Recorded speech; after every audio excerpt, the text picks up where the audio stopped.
அன்புக்குரிய என்னுடைய வருங்கால போதகர்களே, பிஷப்ஸ் மற்றும் மாடரேட்டர், கான்டெம்பரரி இன் இங்கிலாந்து அதுவரையும் போகலாம்ல. தச்சமே பீடி கருப்பு கயிறுக்கே உத்தரவாதம் இல்லை. செல்ஃப் ஃபைனான்ஸு போய் என்ன பாடுறதோ தெரியாது, ஃபீஸ்க்கு என்ன பாடுறதோ தெரியாது. இருந்தாலும் கர்த்தர் மேல் பாரத்தை வச்சுவிடு, சங்கீதம் 55:22. அவர் உங்களை விசாரிக்கிறவரெல்லாம் கவலையெல்லாம் அவர் மேலே வச்சுருங்க. நீங்கள் ஒன்றுக்கும் கவலைப்படாமல் உங்கள் இதயம் ஒரு நேர்த்தியான நம்பிக்கையோடு செல்ஃப் ஃபைனான்ஸில் வந்திருக்க அந்த பிள்ளைகள் ரொம்ப போராட்டத்தின் மத்தியில் டைசிஸ் மூலமாக எவ்வளோ போராட்டம், எத்தனை செக்ரட்டரி, எத்தனை பிஷப்ஸ், எத்தனை பேரை காக்கா பிடிச்சி அந்த போஸ்டிங் வந்திருக்கிறோம். அது உங்களுக்கு மட்டும் தான் தெரியும். இது ப்ராக்டிக்கலாக இருக்கிறது. உங்களை வாழ்த்துக்கிறேன். உண்மை உள்ள மனிதன் பைபிள்னு ஆசீர்வாதம். இது என்ன இல்லை, மாற்று கருத்து இல்லை. நம்முடைய வேதம் எப்போவுமே உண்மை மட்டும் தான் சொல்லும். அது சொன்னால் சொன்னது தான், அதில் மாற்று கருத்தே கிடையாது. அதுக்கு மேலே உங்களை இப்போ தியாலஜி கொஞ்சம் சற்று டிஃப்ரெண்ட்டாக கடவுள் இருக்கிறாருன்னா ஒருத்தர் கேள்வி கேட்பார், லெக்சரரு என்னையும் கேட்டிருக்காரு. அதுக்கு தான் ஒரு சினிமா நடிகர் சொல்லுவார், சர்க்கரையை எடுத்து வாய்க்குள்ளே போடலாம், சர்க்கரை கரையாமல் பார்த்துக்கிட்டு தான் திறமை. அச்சுவல் எடுத்து வாய்க்குள்ளே வச்சுட்டா அந்த அச்சுவல் என்ன பண்ணக்கூடாது, உலகத்தோடு நம்ம என்ன கூட பண்ணக்கூடாது. இறையில் கொள்கிற உங்களை பல வகையில் பல நிலைமைகளில் உங்களை நடத்தி சொல்லணும். எல்லாத்தையும் பார்த்து கூட்டி கடித்து கடைசியில் எதுவோ அதில் நின்றணும். அதுதான் வேணும். ஏன்னா எல்லா நிலைகளுக்கும் பதில் சொல்வது பைபிள் மட்டும்தான். இது ஆர்த்தர் கடவுள் இது எழுதினவர். அதனால் இந்த உண்மையை மட்டும்தான் பேசும். இந்த உண்மை சில நேரத்தில் ரொம்ப கஷ்டம். ஒரு பிரசங்கியார் ஆசீர்வாதத்தை மட்டும்தான் பேசுவார். ஆனால் இயேசு கிறிஸ்து என்னத்தை பேசியிருக்கிறார், அனுதினமும் சிலுவை எடுத்துக்கொண்டு சொல்கிறார். அந்த பாடுகளின் மத்தியில் நீங்கள் கடந்து ஆண்டவருக்கு உண்மையாக இருக்கிறப்போ நிச்சயமாக கடவுள் தொலைநோக்கோடு அதற்கு எடுத்துக்காட்டு இன்றைக்கி தமிழகத்துடைய முதலமைச்சர். நினச்சாரா முதலமைச்சர் ஒன்று யாராவது நினச்சி பார்த்தோமா? நான் கூட பல லட்ச ரூபா செலவு பண்ணி நம்முடைய சிறுபான்மை காக்கப்படுவேன்னு பல நிலையில் மீட்டிங் நடத்தினேன். அதெல்லாம் கடவுள் இதெல்லாம் வேஸ்ட்டுடா, நான் ஒருத்தரை செலக்ட் பண்ணி கொண்டு வந்துட்டேன், அதை என்ன பண்ண முடியாது. யாராவது செய்ய முடிஞ்சுதா? காமராஜரை தோற்கடிப்பதற்காக கலைஞரும் எம்ஜி ராமச்சந்திரனும் விருதுநகர் மாவட்டத்தில் தெருவா படம் பெரிய கலைஞர் எம்ஜிஆர் பல போராட்டங்கள் மத்தியில் 10-20 வருஷம் அரசியல் இருந்தார். 20 வருஷம் பணி செய்தார். முதலமைச்சர் ஆகணும்னா யாருக்குமே தெரியாது. ஆனால் ஒன்றுமே இல்லாமல் அவர் எத்தனை நாளாக முதலமைச்சராக போகிறோன்னு நினச்சாரோ, ஆனால் யாருமே நினைக்கல. என்ன ஆகிட்டார், முதலமைச்சர் ஆகிட்டார். அப்போ கடவுளால் முடியல. நம்பிக்கை எப்படி இருக்கு? இந்த சூழ்நிலை தான் ஆண்டவர் எனக்கு பெரியது ஒரு நம்பிக்கை. ஆண்டவரால் முடியாத காரியம் ஏன் நீங்கள் இங்கிலாந்து கான்ட்ரிபியூட் ஆக முடியாது? ஆக முடியும். ஒரு கோல் முன்னால் இருக்க கோல் நமக்கு இருக்குது. அந்த கோலை நீங்கள் அதில் தோல்விகள் நிறையா உண்டு. வெற்றிக்கு முதல் படி தோல்வி. அந்த தோல்வியின் மத்தியிலும் அந்த தோல்வி வர்றப்போ என்ன நடக்குன்னா, எதுக்காக நமக்கு தோல்வி வந்துச்சு, எதுக்காக நமக்கு இந்த ஃபெயில் வந்துச்சு, அதை திங்க் பண்ணி அடுத்த முறை அதெல்லாம் சரி பண்ணுவோம். அப்படி சரி பண்ணி போகிறப்போ ஆண்டவர் உங்களை ஆசீர்வதிக்கும் ஆண்டவர். அந்த ஆண்டவர் எப்பொழுதுமே உங்களோடு இருந்து உங்களை வழிநடத்துவார். அவர் ஒரு காலம் கைவிட மாட்டார். அந்த இறைமகன் மூலமாக நான் உங்களை வாழ்த்துகிறேன். ட்ரெயினில் வர்றப்போ நான் என்ன பேசலான்னு திங்க் பண்ணிக்கிட்டே வந்தேன். அப்போ இப்போ நடந்த நாடகத்தை ஆண்டவர் எனக்கு அந்த ட்ரெயினில் இதே மாதிரி ஒரு சம்பவம் நான் என்னத்தையும் எழுதிட்டு வந்தேன். நான் ட்ரெயினில் வச்சு இந்த சம்பவம் எனக்கு ஞாபகம் வந்தது. Periyar bus stand Madurai. இல்லை மாட்டுத்தாவணி பஸ் ஸ்டாண்டு, இல்லைன்னா சென்னையில் புது பஸ் ஸ்டாண்ட் பாருங்க, கிளாம்பாக்கம், அப்படி ஏதோ ஒரு பஸ் ஸ்டாண்டு. பஸ்ஸு நிறையா நிற்கிது, நிறையா ஸ்டாப்பில் இருக்குது. ஒரு நடுத்தர 48-50 வயது மதிக்கத்தக்க ஒரு மனிதர். முகத்தை பார்த்தா அழகான முகம், நல்ல மனிதர். ஆனால் பிச்சை எடுக்கிறார். ஐயா யாச தர்மம் கேட்குறார், ஏதாவது கொடுங்க. இதை நம்முடைய பஸ்ஸார் மாதிரி ஐயா ஒருத்தர் பார்க்குறாரு. அவர் கவனிச்சிக்கிட்டே இருக்கார். ஒரு 5 பஸ்ஸுக்கு தள்ளி இருக்கிறாரு. எல்லாத்தையும் கேட்டுக்கிட்டே வர்றாரு. அப்படியே ஆக்டிவிட்டீஸ், அப்படியே ஃபேஸ், ஒரு சிலர் பார்த்தோன்னே புரிஞ்சுக்கலாம் இவங்க இப்படி தான் இருப்பாங்கன்னு. அப்படி புரிஞ்சு அவரை கூப்பிடுறாரு. எதுக்குப்பா பிச்சை எடுக்கிறாரு? பிஸ்னஸ் பண்ணங்க, லாஸ் ஆகிட்டு, அதுக்கப்புறம் எனக்கு வழி இல்லை, சாப்பாட்டு கூட வழி இல்லை, கஷ்டத்தில் இருக்கேன், ரொம்ப கஷ்டம், வட்டி கொடுக்கணும், வீட்டு வாடகை கொடுக்கணும், பிள்ளைக்கு ஃபீஸ் கட்டணும், ரொம்ப கஷ்டமான நிலைமை. எங்கே போனாலும் ஒரு படி ஏறினா 3 படி கீழே வருது. ஒருத்தர் போய் ரெக்கமெண்ட் பண்ணுறாரு, 10 பேர் எதிர்ப்பு சொல்கிறான், 10 பேர் கொண்டு போய் இன்னொருத்தர் பேரை சொல்கிறான், அது இதை விட பெரிய ஆட்கள், அவங்களுக்கு ரெக்கமெண்ட் ஆகிடுது. வேறு வழியே தெரியல, முதலெல்லாம் பிஸ்னஸ், நோ கேபிட்டல், அதனால் இதை செய்கிறேன் சொன்னேன். அப்போ அந்த பஜார் ஐயா மாதிரி ஐயா நான் உனக்கு ஒரு கேபிட்டல் தர்றேன், நீ என் கூட பார்ட்னரா? ஐயா பார்ட்னரா? நான் எவ்வளோ போடணும்? என்கிட்ட ஒன்றுமே இல்லை, நீ ஒன்றுமே தர வேண்டாம், நான் உனக்கு எல்லாம் ஃபைனான்ஸ் பண்ணித்தரேன், எல்லாமே உனக்கு பண்ணித்தரேன், அட்வான்ஸ் எல்லாமே உனக்கு பண்ணித்தரேன். இப்போ பங்கு எவ்வளவு? உங்களுக்கு 80, எனக்கு 20 நாதவர் இல்லை சொன்னார். இல்லை எனக்கு 10, உனக்கு 90ன்னார். எனக்கு 10, லாபத்தில் 10 எனக்கு, 90 விழுக்காடு உனக்கு. ₹1 லாபம் கிடச்சா 90 காசு உனக்கு 10. அது விடிக்க முடியும். எல்லாமே நீங்கள் அட்வான்ஸ் கொடுத்துருக்கீங்க, எல்லாமே போட்டிருக்கீங்க. இல்லைப்பா, உடல் உழைப்பு தான் முக்கியம். உண்மையாக இருங்க. அந்த ஓகேன்னு ரொம்ப ஒரு மாதிரி இருக்குது, ரொம்ப கஷ்டம். 10%ல் எப்படி அவர் 10% வாங்கிட்டு கொடுப்பாருங்கிற சந்தேகம். பல லட்ச ரூபா முதல் போட்டு ஒரு டிபார்ட்மெண்ட் ஸ்டோர், பெரிய டிபார்ட்மெண்ட் ஸ்டோர், ஒரு நாளைக்கு 1 lakh 2 lakh. இப்போ ஒரு நாளைக்கு இன்னும் நிலைமை ஒரு மளிகை கடை நடத்தினா 10 விழுக்காடு லாபம். மளிகை கடையோ வெத்தலைபா கடையோ எந்த பிஸ்னஸ் நடத்தாலும் 10 விழுக்காடு நெட் ப்ராஃபிட் நினைக்கிறது. இல்லைன்னா அவங்க இருக்க முடியாது, வாடகை கொடுக்க முடியாது, கரண்ட் பில் கட்ட முடியாது, அவங்க சாப்பிட முடியாது, இருக்க விலைவாசிகள் அப்படி இருக்குது. 10 விழுக்காடு நல்ல லாபம் வந்தது.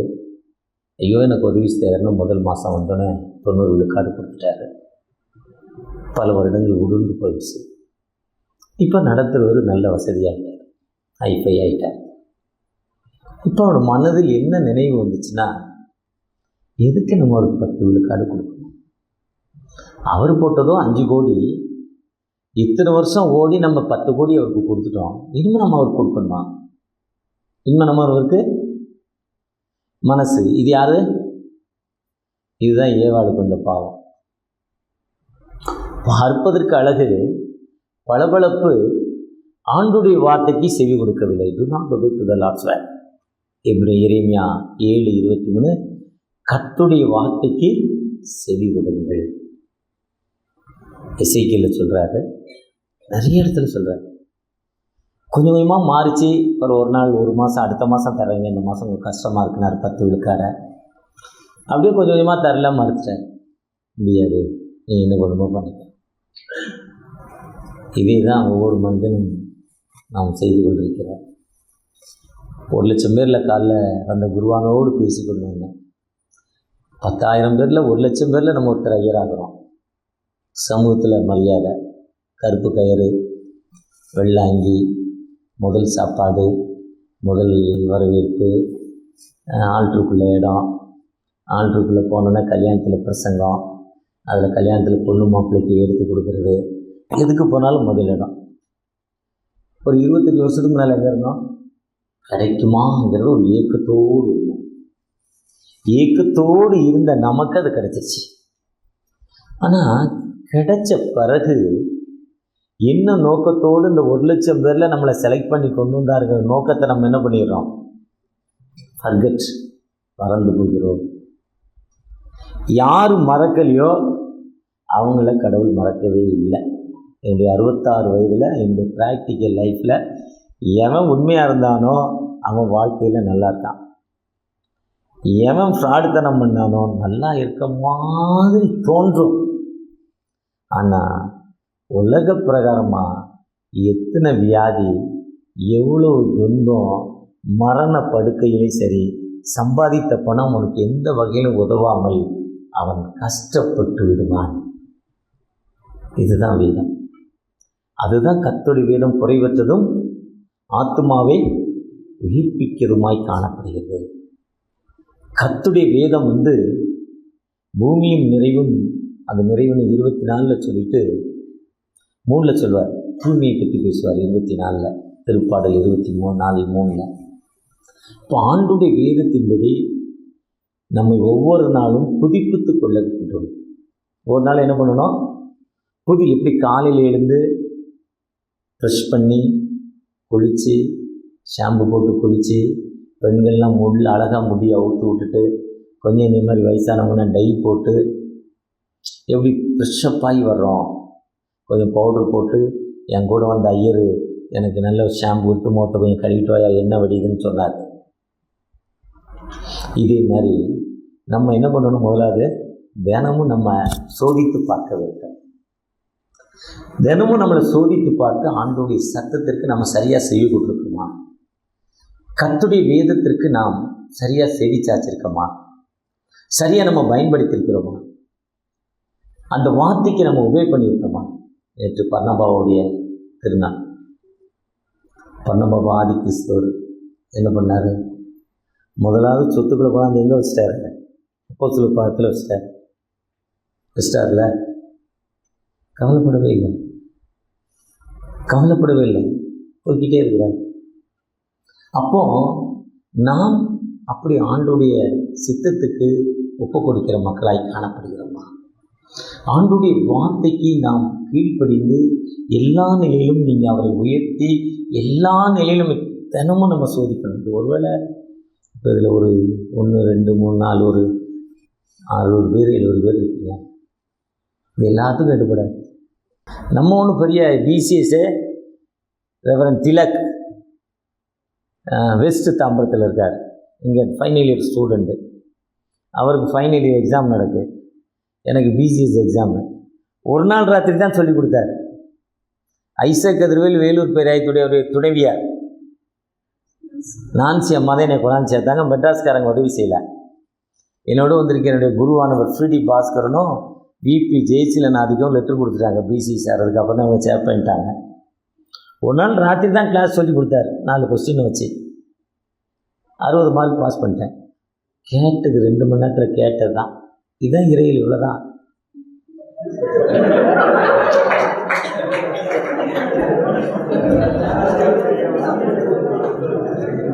இதுதான் பிடியில் என்ன படிக்கிறீங்களோ எம்டிஹெச்சில் தான் படிக்க போகிறீங்க. பிஹெச்டியில் இதுக்கு மேலே போய் இதில் பிடி சிங் என்ன எதாவது சொல்லியிருக்காரு, டென்ஷன் ஐயா எதாவது சொல்லியிருக்காரு, எழுதணும், அவ்வளோதான்.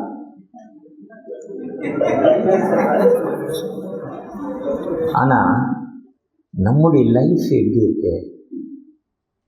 நான் பொதுவாக புக்கு படிக்கிறது இல்லை. என் கட்டில் பார்த்தீங்கன்னா பெரிய கட்டில், அதே எனக்கு புக்கு வைக்கிறது. திருவிழியம் இருக்கும், தமிழ் இங்கிலீஷ் பைபிள் இருக்கும், இங்கிலீஷ் இருக்கும், தமிழ் பைபிள் இருக்கும், நிறைய புக் இருக்கும். ஒன்லி பைபிள் மட்டும் தான் படிப்பேன், வேறு ஒன்றும் படிக்க முடியாது. அதுக்கு மேலே வாட்ஸ்அப் தான். வாக்கிங் போகிற அந்த 50 நிமிஷத்தில் ஒரு 25-30 நிமிஷம் வாட்ஸ்அப். இல்லை ஃப்ரீயாக இருக்கப்போ ஃப்ளைட்டில் போகிறேன், ட்ரெயினில் வர்றேன், எப்போவுமே நேரம் கிடைக்காத டைம் பாஸ் ஆகுன்னா அப்போ காதில் மாட்டுவேன். மித்த நேரம்லாம் தூங்கிடுவேன். எனக்கு தூக்கம் ரொம்ப முக்கியம். அதில் ஒரு சகோதரி ஸ்ரீமதியோ ஏதோ வித்யாவோ ஒரு பிராமண சகோதரி, எத்தனை பேர் கேட்டிருக்கீங்களோ, அந்த அம்மாவோட பேச்சை கிட்ட அப்படி நின்னாலே அவங்கள ஆன் பண்ணிவிட்டு அது 1 மணி நேரம்னாலும் ஆஃப் பண்ண மனசு வராது. அவ்வளோ தத்ரூபமாக அந்த அம்மா பேசுத்தான். கொட்டாவிலாம் வராது. அதுக்கப்புறம் யார் கொட்டாங்கன்னா தேடாத பாப்பா, யார் விட்டாங்க தேடாத, நீ கூட ஒரு கொட்டாவி.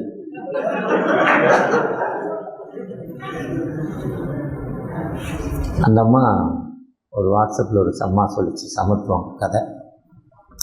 எரிய அதாவது இயற்கையாக நடந்த ஒரு ரொம்ப ப்ராக்டிக்கலாக ரொம்ப அழகாக ஒரு 5-6 கதை அந்த அம்மா சொல்லிக்கிட்டே இருப்பாங்க. அதில் ரொம்ப ப்ராக்டிக்கலாக அந்த அம்மா சொன்ன தேதி எனக்கு ரொம்ப பிடிச்சது, ரொம்ப டச்சபிள். 2-3 தடவை கேட்டுட்டேன்.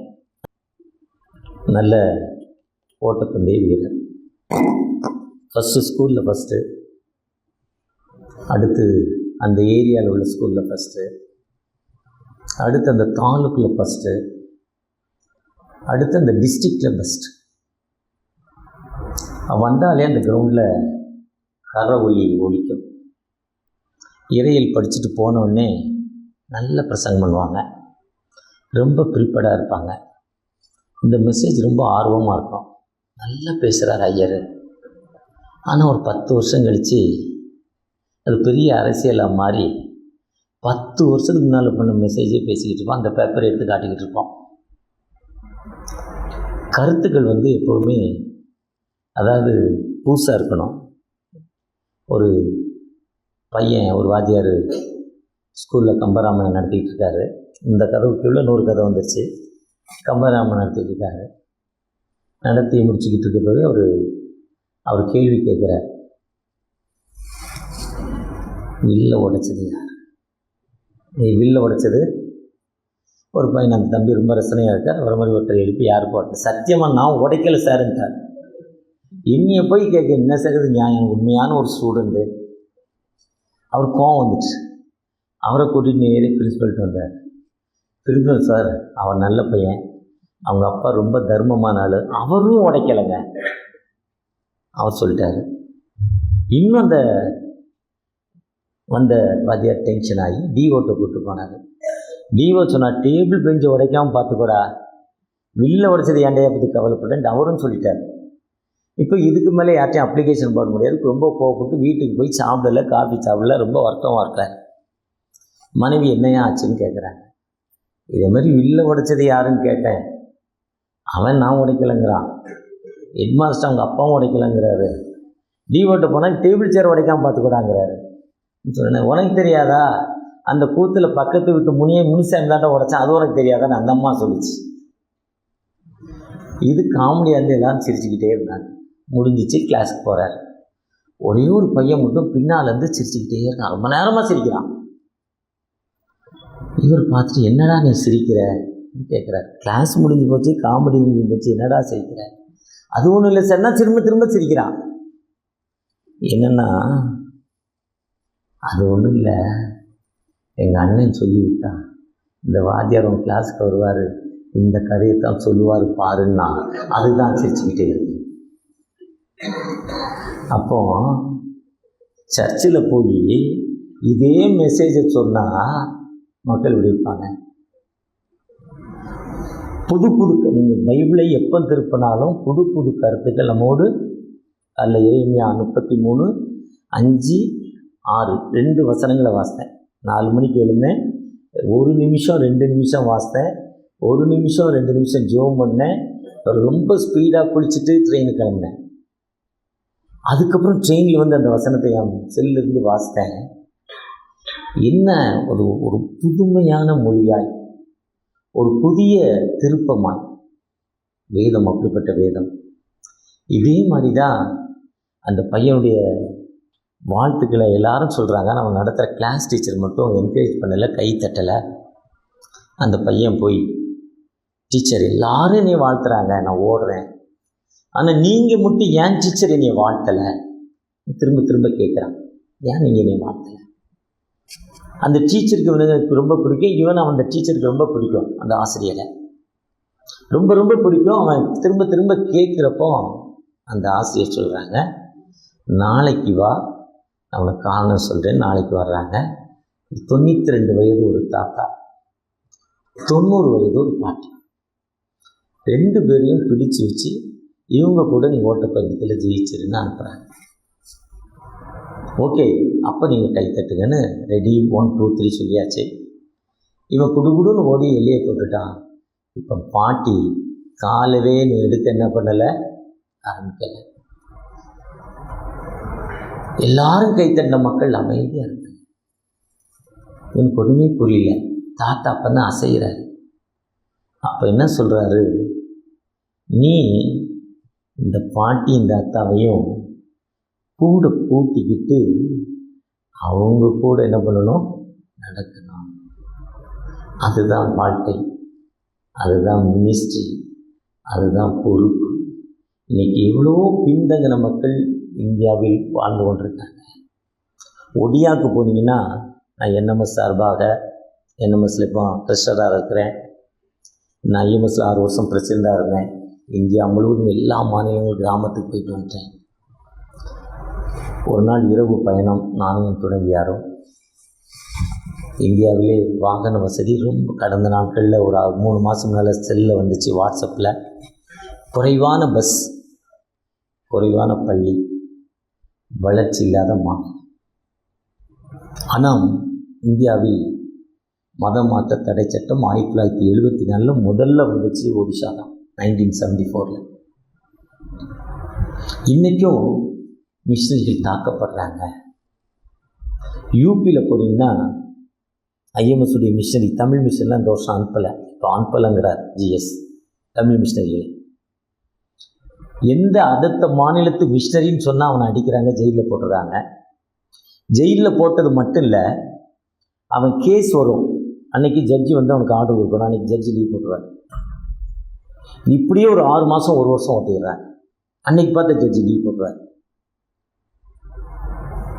இப்படிப்பட்ட நிலைமையிலும் ஊழியத்தின் பாதையில் நாம் எப்படிப்பட்ட மக்களாய், அந்த பின்தங்கின மக்களை நம்மோடு அழைத்து செல்கிற மக்களாய் காணப்படுகிறோமா? 1999 ஸ்டேஞ்ச் மிஷனரி ஒடியால் எரித்து கொல்லப்பட்டார். அவருடைய போஸ்ட்டை பார்த்தா ஃப்ரீடி பாஸ்கருடைய கான்வெகேஷன் குருக்கள் நடந்தது போனேன். அப்போ அன்னைக்கும் அதே நிலைமை தான், இன்றைக்கி இன்னும் கொஞ்சம் சற்று அதிகமாக இருக்குது. ஒருவேளை நீங்கள் பிடி 4 வருஷங்கள் முடிச்சுட்டு ஒரு 3 ஆண்டுகள் 4 ஆண்டுகள் ஒரு பணித்தளத்தில் என்எம்எஸ்ஐ, ஐஎம்எஸ்ஐ, விஸ்வானி, FMPV, Shalom ministry, Gems ministry, IMM, இன்னும் யூத் பிளஸிங் மிஷன், எவ்வளோ மிஷன் இருக்குது. அந்த பின்தங்கன் இப்போ உங்களை வந்து DTS off campus second year எதுக்கு கொடுக்குறாங்க? நீங்கள் சோறு பொங்கி அங்கே சாப்பிட்டு கற்றுக்கணும், எங்கே போனாலும் குக்காக இருக்கணும். அந்த இடத்துல ஒரு ட்ரான்ஸ்ஃபர் போடுறாங்க, அங்கே ஒன்றும் கிடைக்கல, நீங்களே ஹோட்டலில் நீங்களே சமையல் பண்ண கற்றுக்கணும். ஆஃப் கேம்பஸ் அந்த வாழ்க்கை தரும் சில மக்களோடு உங்களை இணைத்து கொள்ள வேண்டும். Off campus TDS. Third year Oddanchatram, Aranthangi, Nagercoil நடந்து 5 கிலோமீட்டர் பஸ் இல்லாமல் நடந்து போகணும், வாழ்க்கையில் அணிவித்து கொள்ளணும். இதெல்லாம் அவங்க டிடிஎஸ், அவங்களால முடிஞ்ச ட்ரைனிங்கை டிடிஎஸ் கொடுக்கு, தமிழ்நாடு காலேஜுகள் செமினரி கொடுக்கு. இன்னும் இதை விட பின்தங்கின இன்னைக்கு அறந்தாங்கி, பட்டுக்கோட்டையெல்லாம் முன்னால் உள்ள இடத்துல இருக்குது, ஒட்டஞ்சத்திரம் அந்த இடம் இன்னும் முன்னால் உள்ள இடத்துல இருக்குது, இன்னும் இந்த பக்கம் நாகர்கோவில் பக்கத்தில் இன்னும் முன்னால், இன்னும் அதெல்லாம் டெவலப் ஆயிடுச்சு. இதை விட இன்னும் பின்தங்கின பகுதிகள் இந்தியாவில் வெஸ்ட் பெங்கால் பகுதினா சுந்தர்பான்ஸ். ஒரு போட்டில் போனோம், 6 மணிக்கு மேலே நீங்கள் வெளியே வர முடியாது, காலையில் 6 மணிக்குள்ளே போக முடியாது. ஒரு நாளைக்கு ஒரு போட்டுக்கு 5 ரூபா 10 ரூபா தான், ஆனால் குறிப்பிட்ட டைம் மட்டும்தான் போகும். எந்தவித அடிப்படை வசதி இல்லாமல் இந்த மக்கள் வாழ்ந்து கொண்டிருக்காங்க வெஸ்ட் பெங்காலில், சுந்தர்பான்ஸில். மம்தா பானர்ஜி வந்த பிறகு தான் கொஞ்சம் அந்த பகுதி வளர்ச்சி அடைந்தது கிறிஸ்தவத்தில். ஒடியாவில் பஸ் வசதி இல்லை, 60 கிலோமீட்டருக்கு தான் ஒரு பெட்ரோல் பங்க் இருக்குது. என்னுடைய ட்ராவல், நைட் ட்ராவல், ஒரு நாள் டிஎம்பி ஊழியம் நாகர்கோவிலேருந்து பிரபீங்கிற ஒருத்தர் என்னை அழைச்சிருந்தார். நான் எங்கள் துணைவியாரும் போனோம். 60 கிலோமீட்டருக்கு ஒருக்கா தான் பெட்ரோல். இனோவா காரில் போகிறோம். அந்த தம்பி சொன்னார், ஐயா 4 மணி நேரம் ட்ரெயின், டிக்கெட் போட்டு தரேன் வந்துருங்கன்னார். 5 மணி நேரம் வெயிட் பண்ணோம் ஃப்ளைட்டை விட்டு இறங்கி. ட்ரெயின் 9 மணி நேரம். காரில் போனால் ஒரு 4.5 மணி நேரத்தில் போயிடலாம். இனோவா கார் ஐஎம்எஸ் மூலம் பேசி காரில் கிளம்பிட்டோம். காரில் உட்காந்தோன்னே டிரைவர் சொல்லார் 13 மணி நேரம் ரன்னிங் டைம்ங்கிறார். கரெக்டாக ராத்திரி ராத்திரியில் பெட்ரோல் டீசல் இல்லைங்கிற 2 மணிக்கு எந்த பங்கும் புறக்கப்படாது. இதுதான் இன்றைக்கி ஒடியாவுடைய நிலை. நம்ம இதே தான் 150 வருஷத்துக்கு முன்னாடி இப்படி தான் இருந்தோம். 200 வருஷத்துக்கு முன்னால் இப்படி தான் இருந்தோம். இன்றைக்கி 100ஆண்டு விழாவை கொண்டாடுறோம். சாரா டக்கர், நான் செக்ரட்டரி 5 ஆண்டுகள் இருந்திருக்கேன். பெண்களுக்கு கல்வி இல்லை. டிடிஎஸ் பெண்களுக்கு ஃப்ரீயாக கொடுத்தாங்க. இப்போ கொடுக்குறாங்களே எனக்கு தெரியல. நான் படிக்கிறப்போ நிறைய ஐயருங்க படித்தாங்க. அவங்க ஐயரை வந்து டைசி ஸ்பான்சர் பண்ணிடும். ஃபேமிலியை வந்தோடனே ஒய்ஃபை பிடி டிடிஎஸ் படிக்க வச்சிடும். இப்போ 2 பேரும் தான் ஐயர். ஆனால் இன்றைக்கி இப்படிப்பட்ட நிலைமை அந்த மக்களை நாம் கூட அழைத்து கொண்டு போகிற மக்களை காணப்படுகிறோமா? அந்த மக்களுக்காக நம்முடைய அர்ப்பணிப்பு எப்படி காணப்படுகிறது?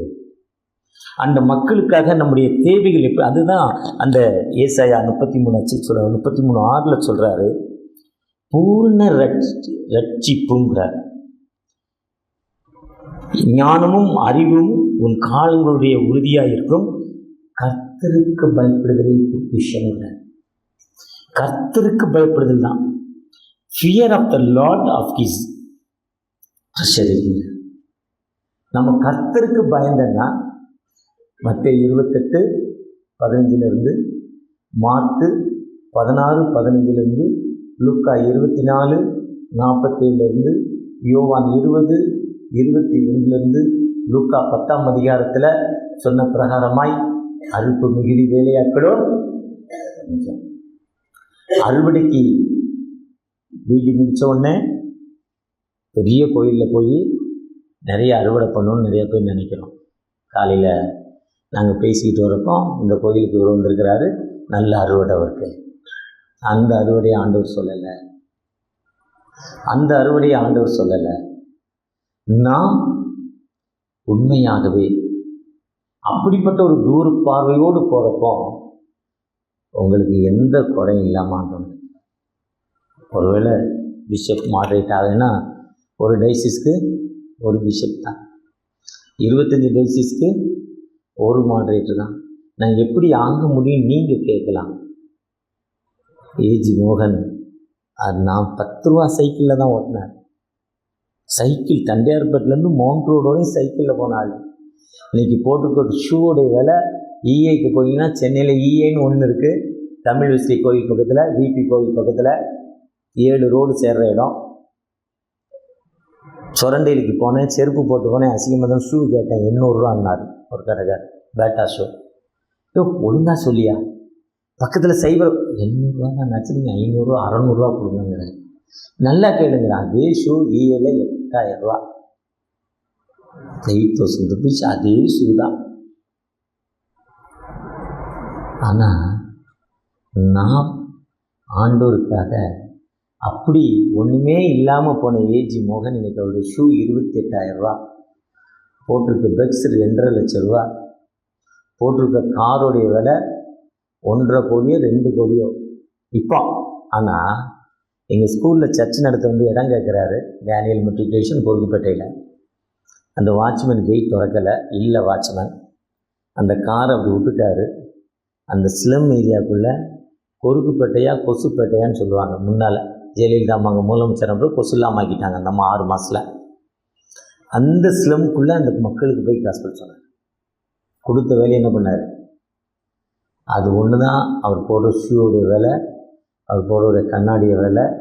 ஒருவேளை ஆண்டவருக்காக நம்ம அர்ப்பணிப்போடு செய்கிறப்போ டாக்டர் டிஜிஎஸ் தினகரன் ஒன்றுமே இல்லாமல், சோத்துக்கு வழி இல்லாமல் கடலூரில் ட்ரெயினில் தன்னை மறைத்து கொள்ள வேண்டும் என்று வந்தார். கடைசியில் நீங்கள் அந்த அப்பாயின்மெண்ட் வாங்கி ஜோம் பண்ண போனீங்கன்னா அவர் ஆஃபீஸ் ரூமில் 12 இன்ச்சு ஃபோனில் இருந்து தான் ஜோம் பண்ணுவாங்க.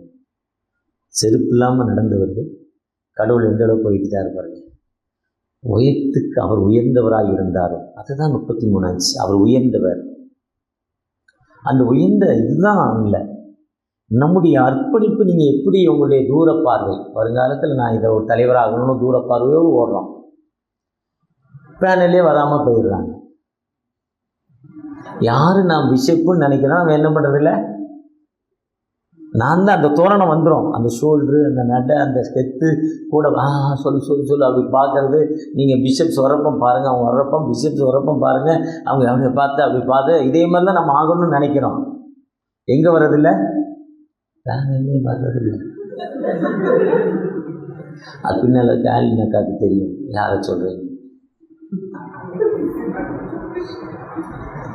நம்முடைய நினைவுகள் அவருடைய நினைவுகள். ஆனால் உங்களுடைய நினைவுகளும் நான் ஒரு 66 வயசு, ஒரு 60 வயசுக்கு, ஒரு 58 வயசுக்கு முன்னால் பார்த்தீங்கன்னா போடுறதுக்கு சட்டை இல்லை, பேண்ட் இல்லை.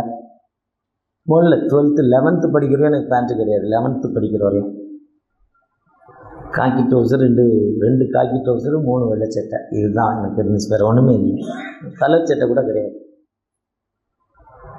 ஆனால் இன்றைக்கி என் மனைவி அப்படி பீரோ திறந்துட்டு, ஒரு 3 பீரோ திறந்துட்டு எந்த சேலை இன்னைக்கு கட்டுறதுன்னு அப்படி லைனாக பார்ப்பாங்க. எனக்கு ஒரு 2 பீரோ இருக்குது.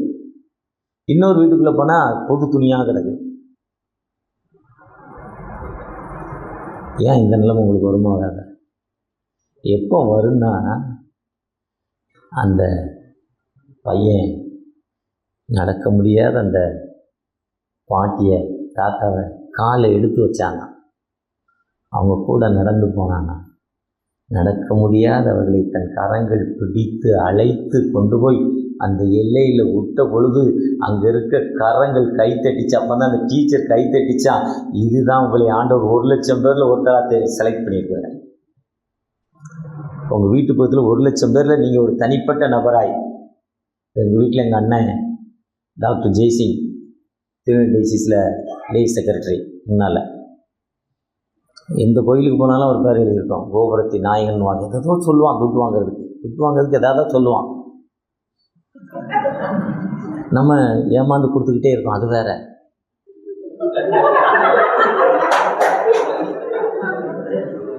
ஆனால் ஆல்ட்ருக்குள்ளே நான் மட்டும்தான் போக முடியும், அவர் வர முடியுமா? எதுக்கு?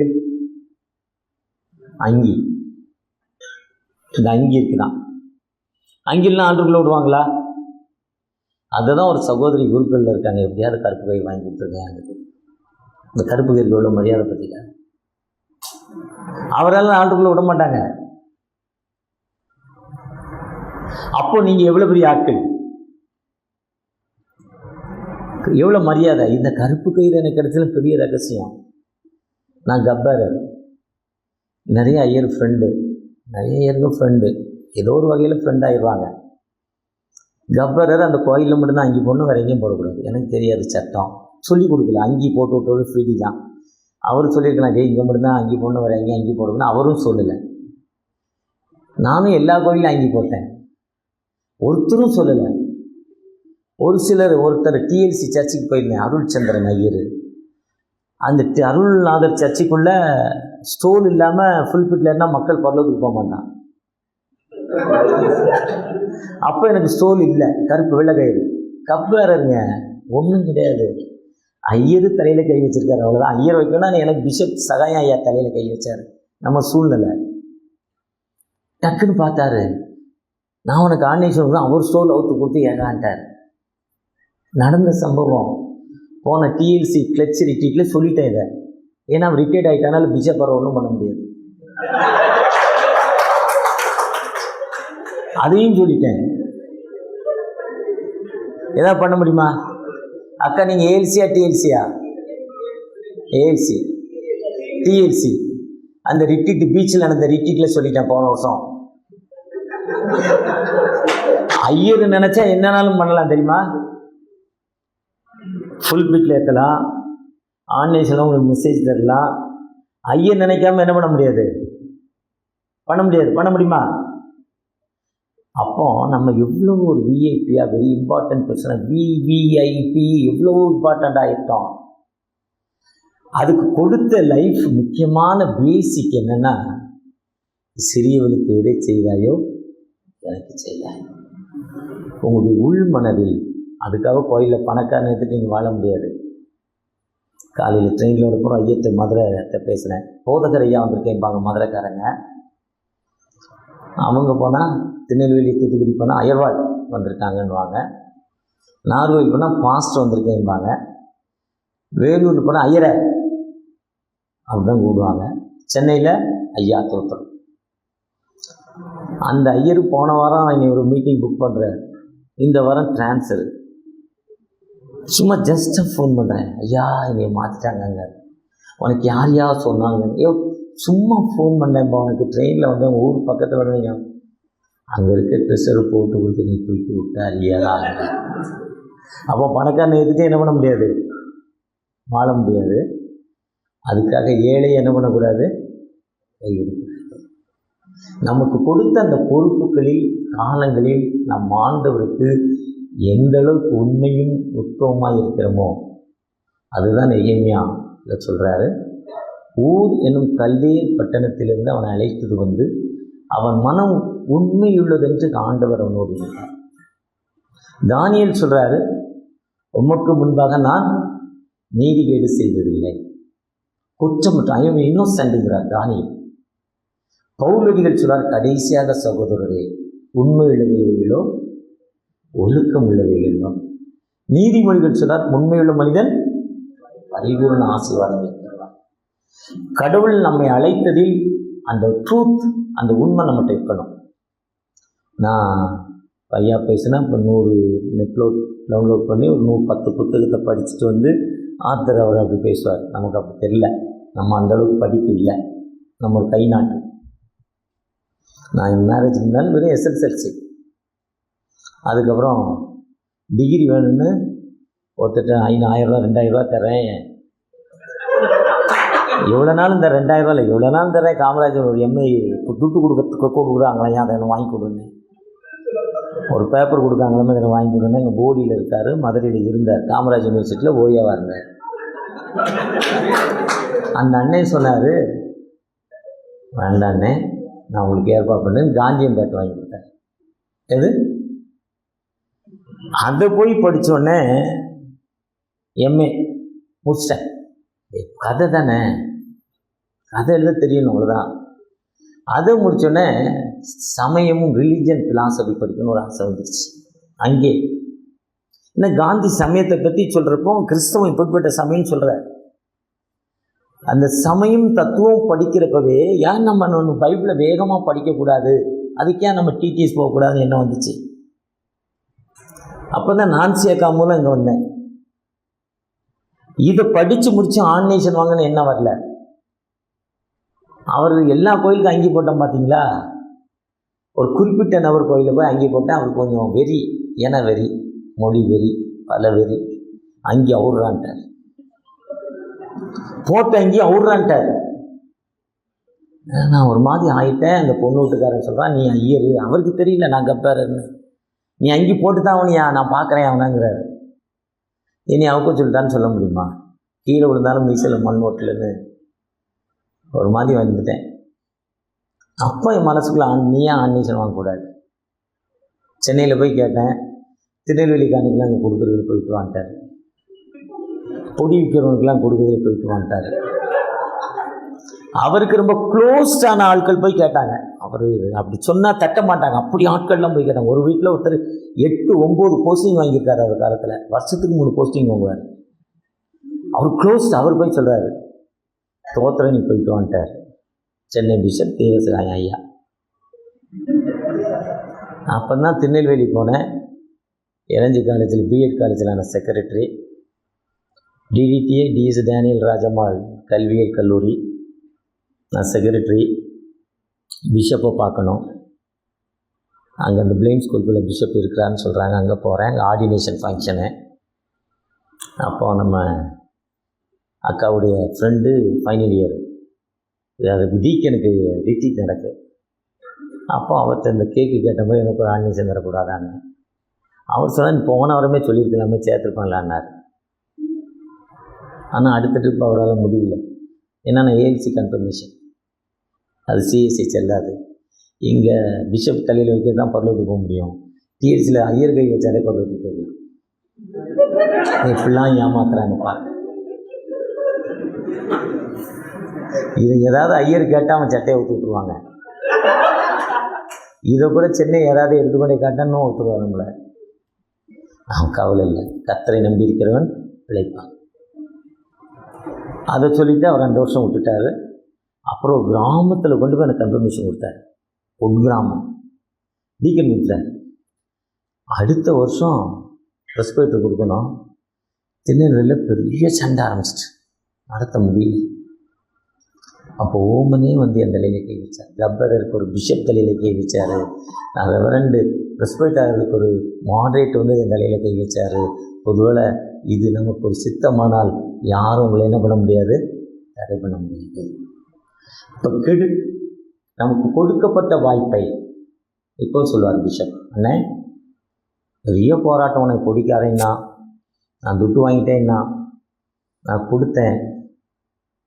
ஆனால் இன்றைக்கி ஒரு சண்டே 4 சர்ச்சுக்கு போகிறீங்க, ஒரு வாரத்தில் 6-7 மெசேஜ் கொடுக்குறீங்க, ஒரு வாரத்துக்கு 2-3 சர்ச்சு டெடிகேட் பண்ணுறீங்க. நான் பிஷப் இல்லை, பெண்டிகா சர்ச் டெடிகேட் பண்ணுறீங்க. இந்த அளவு எத்தனையோ பிஷப்பு தலையில் நீங்கள் கான்வெகேஷன் நடத்துகிறீங்கண்ணே. இந்த அளவுக்கு கடவுள் உங்களை வைத்திருக்க.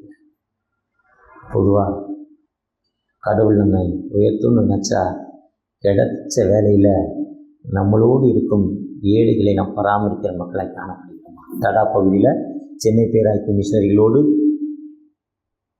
ஒரு ஷார்ட் 22 வயது 7 பிள்ளைகள், 22 வயதில் பொண்ணுக்கு 7 வயசு. என்னோடு வந்த ஐயர் யாரும் சரி, ஒருத்தர் மட்டும் தான் வரமா, நீ சொல்லி நான் வரணுமான்ட்டார். தோத்துறன்ட்டேன். இன்றைக்கி இருக்கிற ஜூஸ், அதுக்கு முன்னே இப்போ ஜூஸுக்கு முன்னால் எனக்கு ரொம்ப பிடிச்ச ஐயர் சார்லஸ் டேனியல், ரொம்ப பிடிக்கும் எனக்கு. இறந்துச்சார். அவர் ஒய்ஃபுங்க ஸ்டூடெண்ட்டாக இருக்காங்க, 3rd இயராக ஃபைனல் இயராக இருக்காங்க. இன்றைக்கி இல்லைல்ல அவங்க இருப்போம். எனக்கு ரொம்ப பிடிக்கும் இருக்காங்க அவங்க தானே. எனக்கு இங்கேருந்து பார்த்து அடையாளம் தெரியல, கொஞ்சம் மாறிட்டாங்க, வித்தியாசமாக இருக்காங்க. முன்ன ரொம்ப கவலையில் இருப்பாங்க. டிடிஎஸ் ரொம்ப தெளிவாக இருக்காங்க. ஏன்னா அடுத்த ஐயராக போகிறாங்க. என் கூட இல்லாமல், ஆனால் என்னைக்கு நான் அங்கே ஊழியத்துக்கு போனேனோ அதிலிருந்து ஆண்டவர் என்னை எல்லா நிலையிலும் வைத்திருக்கிறேன். அந்த ஏழை மக்கள் நாங்கள் போன பிறகு, நானும் அந்த மிஷனரிகளும் போன பிறகு ஸ்கூலுக்கு போக ஆரம்பிச்சிட்டாங்க. ஸ்கூலுக்கு போகிறாங்க. அதுக்கு முன்னே ஸ்கூலுக்கு போக மாட்டாங்க, இப்போ ஸ்கூலுக்கு போகிறாங்க. முன்ன தலையில் எண்ணெய் வைக்க மாட்டான், குளிக்க மாட்டான். இப்போ குளித்து எண்ணெய் வச்சு நீட்டாக இருக்கிறான். அங்கே இருக்க இது என்னுடைய வேலையில், அங்கே இருக்க மிஷனரிகள் செய்த வேலை. அங்கே பிரபுதாஸ், டேவிட், செல்லப்பிரதாபு, அன்பு, இவ்வளோ 4-5 மிஷனரிகளோடு நல்ல பணி செய்தாங்க. என் கூட சூப்பராக நல்ல அன்னைக்கு பால் டேனியல் வந்திருக்காங்க. அவளோடு இணைந்தவர் நான் பால் டேனியல் வேறு மாதிரி, அவர் ஒரு பெரிய லீடர் டைசிஸ் லெவலில். அந்த இப்படி ஆண்டவர் நம்மை உயர்த்தும் ஆண்டவர். இன்றைக்கும் அந்த மக்கள், நான் போனால் என்ன சொல்கிறாங்க, அந்த மிஷனரிகளை பார்த்தா ஃபாதர்னு சொல்கிறாங்க. ஃபாதர்னு சொல்லிட்டு பிஎஸ் ஐயா வச்சுனாருங்கிறான், ராண்டிங்கிறான். பிஎஸ் ஐயா வந்திருக்கிற வான்னு ஒன்று அந்த கிராமம் ஒன்றா சேருது. காரணம் ஒரு 10 ரூபா பிஸ்கட் தான்.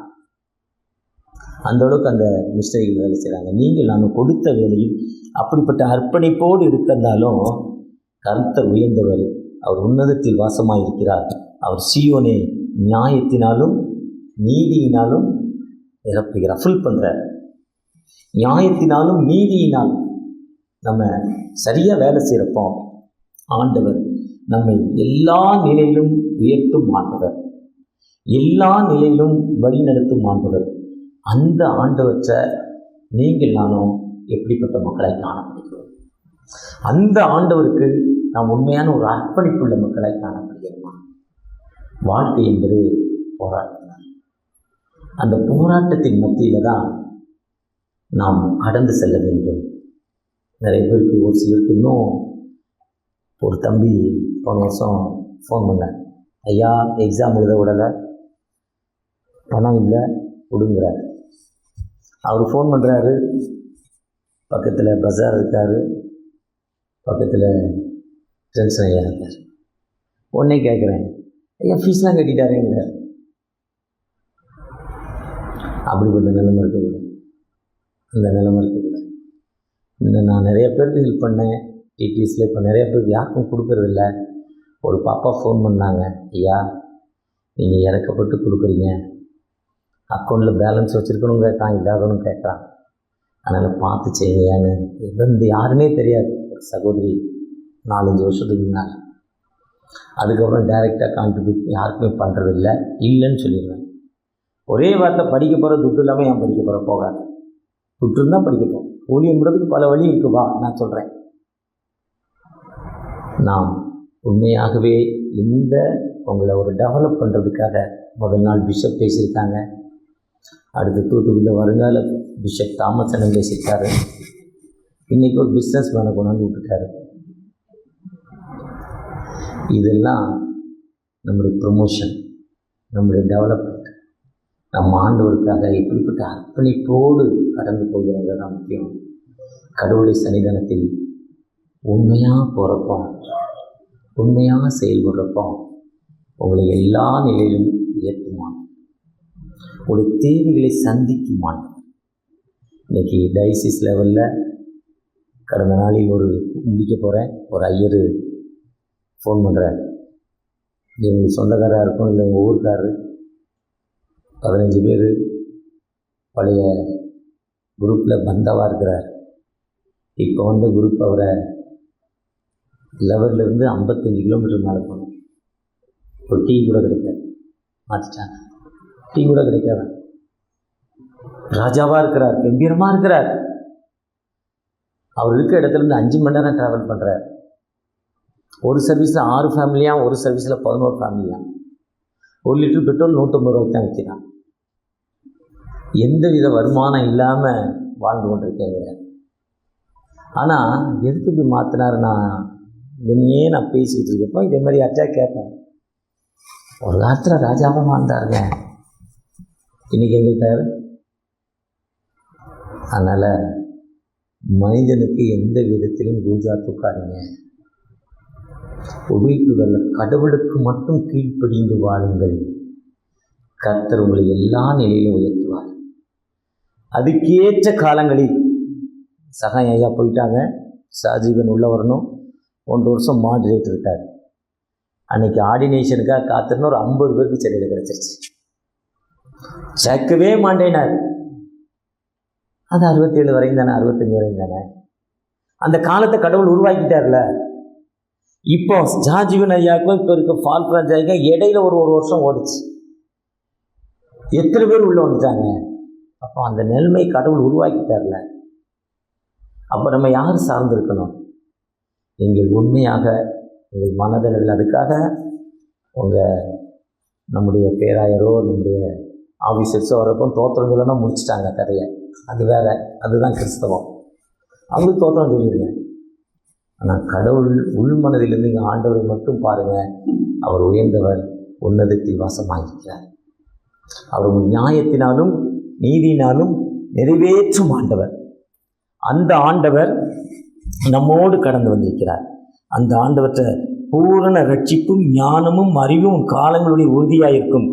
கர்த்தருக்கு பயப்படுதல் பொக்கிஷம். ட்ரெஷர் இல்லை, ட்ரெஷர் இல்லை. நீங்கள் கர்த்தருக்கு பயப்படுது ஞானத்தின் ஆரம்பம். நிறைவு 15:33 சொல்லுது. நீங்கள் கடவுளுக்கு பயந்து வாங்க, உங்களை ஆண்டவர் ஆசீர்வதிப்பார். மீண்டும் இப்படிப்பட்ட வாய்ப்பை கொடுத்தமைக்காக அருமையான பிரின்சிபல் இன்சார்ஜ் பசார், சென்னை பேரத்தை சேர்ந்த டென்ஷன் ஐயண்ணன் மற்றும் வந்திருக்கிற எல்லாருக்கும், அக்கா வேறு டக்குன்னு ஞாபகம் வரல, அவங்க கும்பகோணம் மயிலாடுதுறை பகுதியை சேர்ந்த அக்கா. என்னை ஊழியத்தில் ரொம்ப வளர்த்த கிங்ஸ்லி ஜானுக்கு ரொம்ப க்ளோஸ்ட் அந்த அக்கா. ஏற்ற காலத்தில் உயர்த்தும்படி அவன் கைக்குள் அவர் உங்களை உயர்த்தணும்னு நினச்சா யாராலும் என்ன பண்ண முடியாது. மனுஷனை பார்த்து அப்படிப்பட்ட அர்ப்பணிப்போடு கடந்து வாங்க. கர்த்தர் உங்களை ஆசீர்வதிப்பாராக. God bless you. ஆமென்.